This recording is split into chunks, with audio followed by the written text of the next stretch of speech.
Positive that everyone in here has survived some sort of standardized testing, whether it be the SAT, the ACT, the TSSA, the Keystone exam. All of these are considered standardized testing.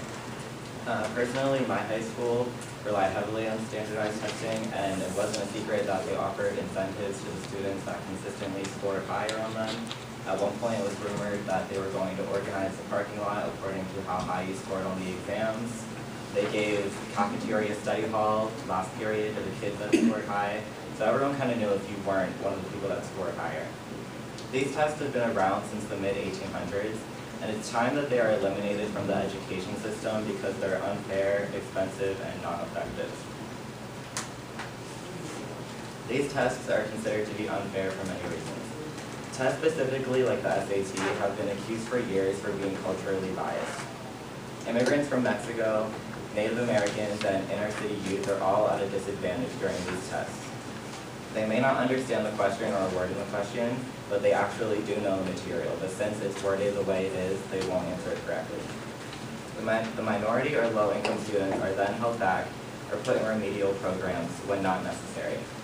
And then it becomes very, very hard for them to catch up. The test also doesn't reflect the fact that students can change for the better.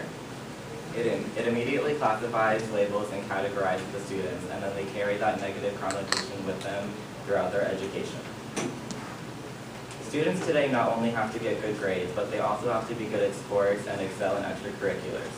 All of this added stress has been noticed in recent years, but no major change has occurred. One change that has been implemented is that some tests, like the Sacramento Bee, now comes with instructions on what to do if the student vomits on the test. Test anxiety has become so severe, and if students are vomiting on their tests, we obviously need to find a different way to assess them that doesn't put as much stress on them. Many of you are familiar with this feeling of sitting down for a test and not understanding much of the information on it, but I'm sure a lot of you haven't actually come to vomiting on the test. That being said, their opportunity to go to college or progress to the next grade shouldn't be determined through an inaccurate multiple choice test.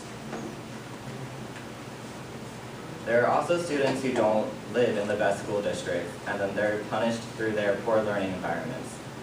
In this situation, the student could be sincere and hardworking, but still not have the same opportunity as those from wealthy areas.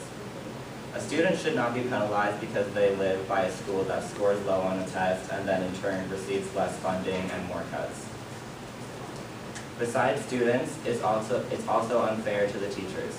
Schools are narrowing their curriculum so that they match the tests more efficiently. Teachers are then forced to rule out different techniques that they think may fit their students' learning style better.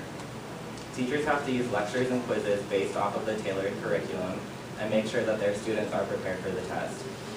Scores are now the biggest indicator of the school's achievements, so it's imperative that scores increase every year, which creates an unhealthy sense of competition among the student body. Besides student stress, teachers can experience stress or anxiety because their students' knowledge is being compared to that of other classes. Also, there are times when students are required to take standardized testing even if it doesn't affect their grade, and then these students usually don't take it as seriously as if it did. So then it affects the school and teachers because the scores aren't true reflections, and the teachers can potentially be fired because it'll seem as if their students aren't learning. After the No Child Left Behind Act, the annual spending on standardized testing rose from $423 million to $1.1 billion in 6 years. Besides financially, it's costly because the curriculum is designed for the test. The Center on Education Policy conducted a study and concluded that 44% of school districts within 5 years reduced the amount of time on science, social studies, and arts by 145 minutes per week. Researcher Kyung Kim from the College of William and Mary states that we are neglecting our creative students. This is reflected by the U.S. score on the Torrance test of creative thinking. Our score has been decreasing since 1990. The testing industry is also known for making costly mistakes. When it comes to scoring the open-ended section, you can, as long as you have a bachelor's degree and it doesn't even have to be related to education, you're qualified to test the open-ended score. Yet this industry remains a billion-dollar industry.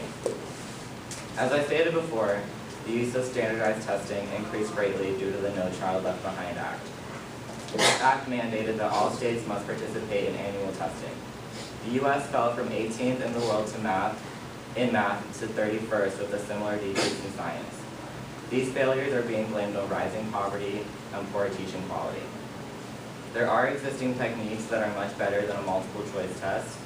Observational checklists by trained teachers and assessments based off of real learning tasks evaluate students much better, and they do not always have a simple right or wrong answer. The Program for International Student Assessment has ranked Finland #1 from 2001 to 2009, and during that time period, they didn't use any standardized testing. They used performance-based assessments and work like essays, projects, and activities. These nations then end up scoring higher than the U.S. anyway. Although I can understand that these tests offer comparability that we might not have through other methods, these tests, they're far too limited and unreliable, and so we should not continue using them. Even though everyone here is past the age where standardized testing is most heavily focused, we shouldn't forget its effects. The faster we implement change, the better our country will be. With all this in mind, the question I ask you is, why should we change standardized testing? Option A, B, C, or D, all of the above.